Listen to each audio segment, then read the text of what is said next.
একটি মা নিজের সন্তানকে মানুষ করার জন্য কি কি না করে।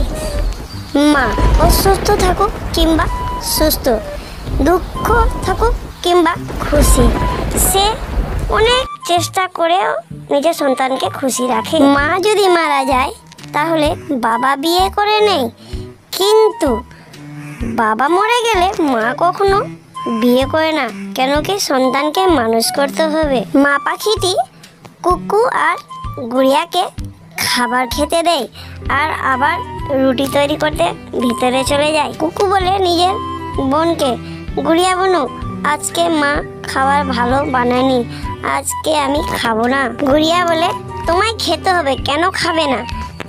না, আমি খাবো না, আজকে খাবার ভালো হয়নি। তাহলে চলো একটা জিনিস দেখবে।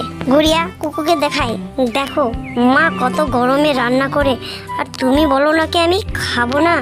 এই বলে কুকু আবার এসে খেতে লাগলো খাবার। তাহলে দেখো মা কত কষ্ট করে রান্না করছে, আর তোমরা বলবে ভালো হয়নি, খাবো না, এটা তো ঠিক নয়। মাকে জিজ্ঞেস করে গুড়িয়াকে আর কুকুকে, কি খাওয়া হয়ে গেছে? হ্যাঁ মা, খাওয়া হয়ে গেছে, খুব ভালো, তুমি খেলে, চলো খাবে। তাহলে বন্ধুরা, গল্পটি কেমন লাগলো? গল্পটি যদি ভালো লাগে কমেন্টে জানাবেন। গল্পটি ভালো লাগলে লাইক করবেন, শেয়ার করবেন আর সাবস্ক্রাইব করবেন। দেখা হচ্ছে আর একটু নতুন গল্পের সাথে।